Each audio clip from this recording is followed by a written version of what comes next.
Hello! Welcome back. I'm Zack. And I'm Alex. Welcome to another episode of All All right, Right, shut up. Shut Up. That was the first time we ever sunk up on that, Alex. Oh, wow, we're improving. Yeah. At least we're improving in some way, huh? You got that right. Well, we got a great episode for you today. A little more of our second season of personal growth. So we got a couple topics, three topics here for you today. Alex, first one we got on the docket, willpower. Boy, tricky one. Yeah. Not a softball topic to start off. We're getting right into the nitty gritty. You got to dive in, sink or swim. You wake up, that alarm clock goes off. Actually, no one has an alarm clock. Your phone I goes off. actually just got an alarm clock so I could keep my phone out of my room. I heard it helps you sleep more better. You're not scrolling on your phone all night. So I actually just bought an alarm clock. Excellent purchase. Has your sleep Yeah. improved at all? Do you feel more energetic? I feel a little more well rested. I definitely fall asleep easier. Sometimes you're scrolling your phone right before bed, you can't fall asleep. I definitely like if I'm not on my phone, I put it in there before I go to bed and I'll, read a little before bed and I just fall right asleep. But it takes willpower to put that phone in the other room. It does. You can't bring it into bed. The other day I made the mistake of bringing it into bed before. I'm like, oh, I'll just scroll for a little bit. I couldn't sleep. I was up to like tossing and turning for an hour or so before I could fall asleep. So Laughing at TikTok vids, huh? yeah, TikTok is dangerous, man. I'll tell you. Yeah, I feel you, man. Willpower is a tough thing. And some of the things that I've read about it is a lot of people see it as a limited source that you have throughout the day. Hmm. And kind of as the day goes on, I mean, I kind of am a subscriber to that. As the day goes on, you care about things less and less. I Absolutely. mean, at least that's my experience. Couldn't Um, agree more. yeah, when it's 6 p.m. and, for example, I had a lecture today, 5:30 to 7. And basically, she's making us do this group work that's not graded when we have all these really pressing assignments due that are graded and actually help us with our degree. And she's giving us group work to do in class that doesn't make sense, is for nothing. And everyone was like, screw this. Like, we are going to do the absolute minimum and Mm-hmm. like, we're just going to put ourselves on mute and do real life. And I Right. was like, hell yeah, I'm in. Because you run out of things to hold on to. Like you can't make yourself have this huge standard all day of willpower. Like if whatever it is, it's schoolwork, work. By the time I work hits like 4 o'clock, 3 o'clock, I'm burned out for the day. I don't want to see another email come in. I don't want to see something else to do. But with me, where I struggle with willpower the most is like eating habits. Like I can go out through the day, like breakfast and lunch, fine. Like I'll eat pretty healthy most of the day and not stray from where I want to go. But at night, it's the problem. I come in and I want dessert, I want some snacks, and it's just I let loose because it's night. I'm like, my work has been done for the day. I've worked out in the morning. I can just kind of like veg on the couch. So I think you're right. It's like you lose some of it as the day goes on. My highest willpower is definitely in the morning because I can get up and just kind of get out and work out, and then I most productive in the morning as well too. I don't know if that's for all people or just how I am. I found that in my case as well. Like, um, I've had some times where I decided, okay, I'm going to stay up really late and work on this project, and have found that I've been much more productive if I say, okay, I'm going to just go to bed now and wake up early. I wake up at Mm-hmm. 6 and do it. I find that I'm much more productive than trying to get stuff done at 11 p.m. as opposed to 6 a.m. Yeah, there's something about the morning, this new day starting, and obviously the sleep. I mean, it resets your whole body. Resets your mind, your immune system, your muscles. You get a nice night's sleep. Like that can really impact your cognitive function as well. Yeah. Oh, for sure. They say when you wake up, it's your most creative like Hmm. headspace, the first hour that you wake up. So any writers out there, maybe wake up and Right at first. give So it the a first thing try. you shouldn't do is just start scrolling on TikTok all day. Yeah, yeah. I need to get out of that. I wake up Yeah. and first thing I do is check Instagram. It's Talk probably about terrible for me. yeah. So unhealthy obsessions. That's the next topic. Is I struggle with that too. TikTok, like I might just automatically pick up my phone, and I'll just start scrolling on it, and you don't even realize you're scrolling until you're halfway through. I like see you don't even pay attention right now. You're watching We're TikToks just over there. go to bed. Go to bed. Yeah. Well, Yeah, dude. Sorry. Go ahead. some of the experts say the best way to wake up is like so I'm trying this no phone thing, but then I go in the morning, I just go and pick my phone up anyways. But like say the best thing is just to wake up, no phone, don't check your email or social, take some deep breaths, stretch a little bit, get a glass of water, and then like start into your day, which seems like a really long time not to touch your phone to me. Yeah, if I'm not looking at Instagram in the first 30 seconds of me opening my eyes, then what are we doing? It's not even a morning. Yeah. Yeah, no, it's bad. I need to take a break from social media. I've been going hard on it. Yeah, I It's think hard. maybe yoga mornings are like a good solution there. Yeah. But then you have to get on your at least you know like all the poses. At least for me, I have to get on my phone to get on YouTube to watch a like yoga video to go along with. So that's a Yeah, slippery slope. YouTube, one click away from TikTok. Yeah, one click away from Instagram, one click away from NCAA football videos, you know? One click away to it's 4 p.m. and I've done nothing. One click away from our Shut Up the podcast, you know? You gotta check our page out. Yeah, subscribe and like to our YouTube channel. We 30, shouldn't really be telling people not to go on Instagram or YouTube. yeah, 30 plus views. Last video. We love the fans. Thank you. Yeah, thank you for that's a record, I think. I think it was the carrot foot thumbnail. I think that's what did it. I got some really negative responses on that. Yeah, yeah, from my survey I did of our fans, they said that was the worst part of the episode. They liked it was shorter, so they want to hear us less, I think. Yeah, yeah.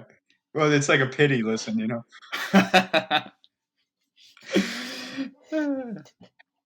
Speaking of pity listens, sometimes you meet someone and you don't know how to end the friendship or kind of put some brakes on the situation. Is honesty the best policy Yeah, when you're stuck in a bind like this? that's a good question, Alex. I was just, listening to something else listening to a podcast about this. They said, should you tell someone when you don't like them so you don't have to keep going? It might be an acquaintance that you sort of know through like three or four people. So you just kind of tell them that, I'm not really meshing with you. I don't think we vibe very well. I don't want to keep this facade up, I'm sure they feel the tension on the other side too. So, I mean, there's a lot of white lies you tell out there in your life to kind of keep up these facades of relationships, especially at work or through friends of friends of friends, Um, I subscribe to the not honest part. I just like to keep up the facade for, just for safe face reasons. I don't like any awkward situations. They make me feel, you know, no bueno. So, what is your thoughts on it? Yeah, I'm also a little bit scared of this confrontation or conflict. Um, I kind of what I do is I act really lame. Like, I mean, we're talking normally in texting situations. I mean, this is how you communicate with most people these days, right? Right. Through text messaging of some sort. Mm-hmm. Yeah, and I just give like lame responses or respond like 3 hours later if I'm not Yeah. feeling either the So, topic that we're talking about or the person, you know? so a little bit of like a pseudo ghost is what you're going with. Yeah, yeah, to be honest. Yeah. Um, yeah, yeah. Yeah, What do you I what do feel you bad. what are your thoughts on ghosting, Alex? I'm not a Don't fan feel of bad ghosting. about it. No, I'm not a fan of ghosting. Um, a lot of people have mixed feelings on it. Some people think that's the best way to get rid of someone who's annoying, or some Hinge or Tinder date you might not like. Just ghost them, or like do a pseudo ghost where you like respond every day, like 2 days or something like that. I couldn't disagree more. The pseudo ghost is worse than the ghost, I would I say. I would agree with that. You're Yeah, leading them on more. yeah. I would say yeah, yeah. I think it's not as bad if you're friends, you know. But like now we're moving on to when I think of ghosting, I think of a dating situation. I don't know how you define it. No, I would agree. I don't think honestly what you described was necessarily ghosting.